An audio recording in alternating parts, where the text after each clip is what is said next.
The Chinese economy has been at the forefront of the investor mindset of late, with a massive bump in terms of Chinese equities and the Yuan easing back a little bit now, but certainly markets continue to scan for any news of potential new stimulus coming out or some numbers attached to that in terms of the size and scale of that stimulus.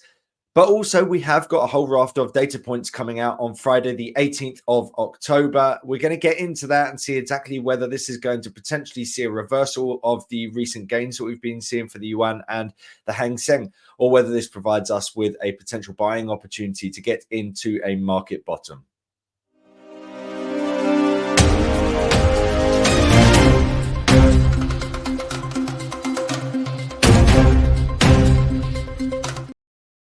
So here's the big ticket items that we're seeing on Friday, a whole host of them. We do see the house price index released ahead of the rest. This is UK time, so 2:30 in the morning, essentially all overnight data. House price index expected to improve significantly. GDP on a year-on-year basis expected to come a little bit lower. Industrial production flat, retail sales flat, fixed asset investment flat, and the GDP growth rate on a quarterly basis 1.2, so improvement on that side, and flat unemployment rate. All in all, it looks like markets are expecting improvement, I would say, either flat or something there or thereabouts, or maybe a little bit of improvement. Certainly we're not expecting to see a capitulation in terms of the economics. If you look in terms of the periods that we're discussing, by and large it's either Q3 or it's September. The announcements came generally in September, but you've got to question whether any of those announcements that we saw in late September are going to have an impact. They more than likely will not have an impact on consumer habits or house buying or GDP or unemployment. Any of that is likely to not necessarily be impacted. Now, what's notable for me is, of course, we've seen this massive upside in terms of equity markets in China. But I think we at some point have to get into a position where we need to see the underlying metrics really highlight exactly why that move has happened and why we could see further gains. And so the question mark here is whether we are going to see that coming into play. Now, we've seen easing in terms of the reserve requirement ratio. So that's talking about how much banks have to actually hold. And then that, if you decrease the triple R, then that means that they can lend out more. We've also seen some of the key interest rates being cut, but then there's also talk about major fiscal spending packages coming to the fore. So there's a lot of talk about stimulus. There are a lot of stimulus measures coming into play. And so at the moment, it feels like it's all about gauging the bottom rather than saying it's going to improve the economy by X, because we're not necessarily in a position to see that improvement coming into play quite yet. So, with the fact that we have all of this data coming out, it could serve as a reminder of the state of play for the Chinese economy. It could force people into thinking that the PBOC are going to ease even more if we see weak data. It could do a number of things, but certainly what it won't do is prove what this stimulus has resolved, because we just won't see that for the time being. It's going to take a little bit of time before it feeds in. Notably, I'm going to put this on full screen just so you can see it a little bit better. There's quite a lot here. This is some of the recent data that we've seen, some of the key data. And first and foremost, I wanted to show you exactly how things were a month ago, right? So you can see exactly the same data points that we're looking at for this time around, but last month. So we saw the house price index came in worse than expected. Industrial production, worse than expected. Retail sales, worse than expected. Fixed asset investment, on target, but that was also a decline. And then a rise in terms of unemployment rate, so worse than expected. So for this batch of data a month ago, everything came in worse. Now, this time around, we're expecting to see the data come in relatively stable. And so you can look at what the expectations were last time around. House price index expected to decline, but only a tiny bit. Again, industrial production only a little bit. Retail sales expected to decline a little bit. Fixed assets a little bit, and then flat unemployment. So we were expecting to see some declines for many of these, but we certainly weren't expecting to see the sheer degree of declines that we did actually see. And so it does highlight the possibility that we're setting almost a high bar for for this stability for this time around, and we could see weaker data coming out. If we look at the data that we've seen since, you can see the MBS manufacturing PMI came in better, but we did see it in contraction territory. We saw the Caixin manufacturing PMI decline below that 50 threshold, so now into contraction territory. That dragged the Caixin composite PMI lower. So some weakness coming into play in some of that data. We also saw inflation coming in weaker than expected, both on a month-on-month and a year-on-year, and the PPI. And then we saw weakness in terms of exports, weakness in terms of imports. So by and large, everything we've seen over the course of the past month has largely come in worse than expected. Not everything, but a lot of it, right? You can see Caixin services PMI also similar kind of thing. The services PMI on the MBS number, you got to say, like, something like 90% of the figures that we've seen over the course of the past month have all come in worse than expected. So the idea that suddenly we're going to turn that around and everything's going to be fine this time around, I just think that there's a strong chance that it comes in worse than expected for this data on Friday, compared to coming in better than expected. So I have a somewhat downward bias to the data releases that are coming ahead. Here's some charts that really highlight the state of play for the Chinese economy and highlight why the PBOC and the government feel like it's time to start to take action in a more meaningful manner, because as we've seen rate cuts in the past, but they've been somewhat minimal. They haven't necessarily all come together. We haven't necessarily seen a whole raft of stimulus measures all announced at the same time, like we have recently. So it feels like this is different. So we can see unemployment rate. We've seen a move towards the upside across both of the metrics on this chart. So starting to see a bottoming out and a surge in terms of unemployment in China. We've seen industrial production, which again is another metric that we're expecting for Friday. That has tracked at levels that by and large they haven't been too bad, quite frankly. We saw some weakness in 2022 and of course 2020 with COVID.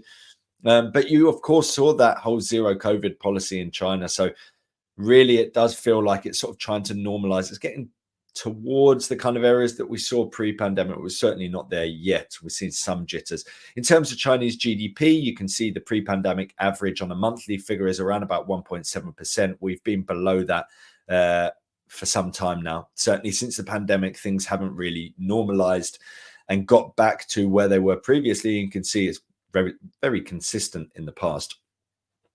In terms of inflation, as we saw a lower than expected CPI number, and we saw a decline in terms of the PPI figure. And certainly the PPI one's an interesting one because, as we can see, it looked like it had bottomed out, but that sharp decline that we've seen recently does point towards further weakness in terms of factory prices. So the weak CPI, the weak PPI, all points towards a weak economy, weak demand. And so, this doesn't necessarily highlight an economy that is currently booming, so to speak. And the same for house prices. Now, the real estate sector is absolutely key. And I've got a number of charts here that highlight just how bad things have got. The house price metrics, as you can see here, serve to highlight that as well, right? So the problem here is that the Chinese economy is massively reliant on the real estate sector, and also local governments are as well. The amount of money that they take from land sales is huge, and so they're not necessarily getting that anymore, and so you're not necessarily having the funds that would ordinarily be there to support the regions as a whole. So you can see here weakness in terms of house prices. We haven't bottomed out as things stand. The estimate for how much of GDP is accounted for by the real estate sector varies between 15% and 30%, but that is way over and above anything you see for pretty much any of the developed countries in the world. And so they've been heavily reliant on the real estate sector. Everyone thought that it was the bet that they can't lose. There's so much capital tied up in it, and we've seen this collapse. And so we don't necessarily see a position where the Chinese housing market has bottomed out. When it does bottom out, that's going to be a sign that people are going to start feeling a little bit more confident once again. And certainly that's something that some of the action, the stimulative action that we've seen recently is trying to address, and making it easier for people to be able to buy a second home, for instance, or buying a home in a different location. So this is an idea of how things have sort of shaped up recently. The breakdown on housing construction in China shows you the comparison between those under construction, which is the blue section, and those that are paused, which is the orange section. And we've seen a significant surge over recent years for paused, essentially cancelled projects, right? People have sunk a huge amount of money into these big projects, and they haven't completed them. They've just paused them. And, you know, if you're talking about multi-year pausing of major construction projects, that highlights a lack of demand, that highlights a lack of funding, and it's a problem. Now, certainly this is something that we will continue to track over the years, because it's something that we're likely to see turn around when we see things improve, that we will see some of those paused projects unpaused, so to speak. And part of this stimulus that we've been talking about recently, or some of these new measures, do also mention the possibility of local government to be able to buy up some of these unfinished projects. This is how it's been of late, since sort of August 2021. You can see the share price declines for some of the biggest real estate firms in China. Of course, anyone that follows the news around China will know China Evergrande, China Country Garden. Those are two of the massive stories that we've been seeing in terms of defaults, in terms of huge losses for these companies that are absolutely massive. But they're not alone. And you're talking about 4 companies between them, all losing 87% or more in terms of their share price over the course of the past few years. So certainly the real estate sector has been a massive drag. And so a change in terms of interest rates, a change in terms of who's eligible to be able to buy properties, these are the kind of things that hopefully will prop up and reverse the course for the real estate sector in China. Now, let's get on to how things are shaping up from a market perspective. We have seen a surge in terms of equities in China, and that has helped lift the price to earnings ratio for Chinese stocks. Nonetheless, we can see here it's roughly 10, 11%. Well, in the US, it's more like 22%. So from a price to earnings ratio, Chinese stocks are very cheap. And you can see why. I mean, ultimately, there's some big question marks about the trajectory of the economy. So why would you price a stock at 22 times earnings when you don't necessarily have that same clarity for China? But as that clarity comes into play, as you see it become clearer in terms of the direction of the economy, you would think that the stock market should gain from the appreciation or the rise in terms of that price to earnings ratio. You can see that generally this area between sort of 5% and 10% is often the bottom historically, and it can go up to sort of 20%. I've seen as a peak. You can see 3 peaks for 20%. So that talks about potential appreciation for Chinese stocks in particular. And you can see it's got plenty of a way to go. The MSCI All Share World Index really leading the way, and the Shanghai A Share market, well, lagging heavily. And so the question mark here is, are we going to see a continuation of that catch-up play? Another way of looking at it here is, this is the last 3 years, is sort of post-COVID. The Hang Seng, you can see at the bottom here, down 21% over that period of time. Meanwhile, the Nikkei, the Nifty, the Nasdaq, you know, there's a whole host of them that are all up 30, 33, 38%. Well, that's not the case in China, and the Hang Seng's down 21%. So there's a massive catch-up play to be had. And what's going to be needed for this catch-up play to happen?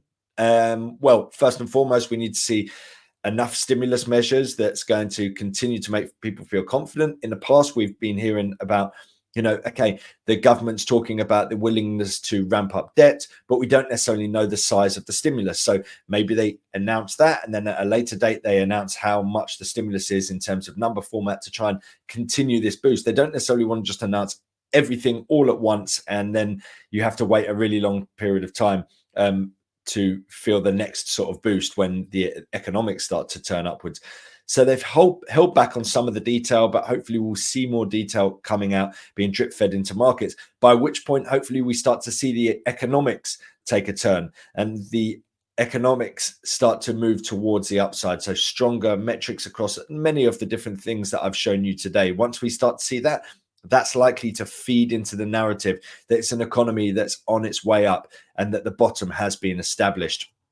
In terms of the Hang Seng chart, I want to show you exactly that. And we can see it here. The weekly time frame really highlights exactly how things have been playing out of late. So you can see this sharp move towards the upside sort of mid to late September. That massive rally is now starting to fade of late, in particular with the Hang Seng. Mainland Chinese markets actually have been outperforming and not necessarily falling back to the same degree. So we don't necessarily see the same skepticism for mainland Chinese markets compared to the Hang Seng, which is predominantly international investment that goes into the Hong Kong index. But nonetheless, you know, you're talking about a market that has been really under pressure since these peaks here in 18. And so, you know, are we still within that downtrend, or is it over? I would say it's over, quite frankly. You know, it appears to me that we have seen a step change from the Chinese powers that be. And that means that we can possibly be looking at a bottom here. So we're selling off. Are we going to see further downside for the near term? Well, there's a good chance that we do, quite frankly. And you can see here that the near-term support level that's in play is, well, it's not that because that's percentage. It is 20174. So we could see further downside. We've sort of got a big head and shoulders formation here. But ultimately, the way I see this is that this is a retracement. And so we're looking at a possible deeper move coming into play here. I don't necessarily know exactly which level it's going to get into, but you can see here below this support level, we're essentially at that 50% retracement level. And then you're looking at 61.8 and the 76.4 fib. Now, the data that we see on Friday is, in my mind, likely to come in soft, because we saw that over the course of the past month, everything's been coming in soft. You know, somehow we think that it's going to be different this time around. So if it does come in soft, what's the market perception? It's difficult to ascertain, quite frankly, because you don't necessarily know whether they're going to take it as, look, okay, you know, you've come out with all the stimulus measures, but the economy is still in the doldrums. So actually, we've got too optimistic too soon. It's time to take our foot off the pedal and ease back further. There's that argument. And the other argument is, well, this would just force the hand of the PBOC to ease even further. But quite frankly, I mean, you know, they've seen data like this for a prolonged period of time now, you know, so I don't necessarily think that more of the same in terms of the data is suddenly going to change the tact of the PBOC. They already have changed tact and they're coming out in a very supportive manner. And so I think there's a good chance if we see weak data, then we're likely to see further downside in terms of the Hang Seng here. If we break through support, which is 20174 and then 20105, which is the 50% retracement and that prior swing low, then we're looking down towards the 61.8, which is 19359, and the 76.4, 18435. We don't know where this is going to bottom out. And we don't actually know that this is a retracement. Look, we could also ultimately break down through this prior low. But my perception is, my view is that this is a retracement. And therefore, how do we gauge whether this has bottomed out or not? It's difficult to know, quite frankly. So you can either look for a retracement that's deep enough that you'd say, okay, if I take a trade here and it continues to fall, I don't mind too much because I'm not too far from my stop loss, which, you know, you could maybe look at the price swing low 16942, but then the opposite way of it is, okay, well, I'm going to watch this play out and I'm going to wait for the signal that the bulls are back in play. And that could be a breakup through your price swing high, on this occasion, 21585. So, you know, are we within the middle of the sort of third leg lower, sort of ABC, so ABC style retracement, and then the bulls are back in play? Potentially. But certainly I think this is certainly at risk of another leg lower over the near term. Anyway, what's notable here is that we have, if you put the likes of the dollar yuan onto this chart, it doesn't look that interesting until you flip it, right? So if we flip this chart, you can see by and large, we have seen, certainly for prolonged periods, very close correlation between the two. You can see in terms of nearer term price action that is sort of playing out. So we can see here sort of downtrend in play here. We did see that spike and the rally, but then ultimately this took a little bit longer, the Hang Seng, to actually get on board with that. And now we're seeing both of them rolling over. So we're seeing them moving in tandem. Of course, we've got that dollar yuan, which is inverted, which means essentially if we are looking for downside in terms of the Hang Seng, then we're looking for upside for the yuan. And so this is how the yuan looks on the candlestick formation. The weekly time frame shows you that we've got, of course, that bullish trend over a prolonged period of time, but it looks like we could have bottomed out. However, much like the Hang Seng's in sort of retracement mode at the moment following that rebound. Well, the dollar yuan also appears to be in retracement mode for the time being. The US dollar's doing all right at the moment. There's a little bit of risk, Middle East risk, of course, the election risk, earnings season coming into play. So we're seeing the dollar strengthening a bit. We're seeing the yuan coming off a bit. We're rallying into a potential wider retracement. Certainly on the week ahead, I was pointing towards this 7136 resistance level. That looks likely to break now because we've taken out all the Fibonacci levels on the way. You can see we're respecting that 76.4, which was around here. But now we've pushed onwards and upwards. So certainly a break up through that level points towards a wider retracement in play, which tallies up with the idea that we could see a wider pullback in play here for the Hang Seng. So near term, I wouldn't be surprised to see some further weakness for the Hang Seng, for some further upside in terms of the dollar yuan.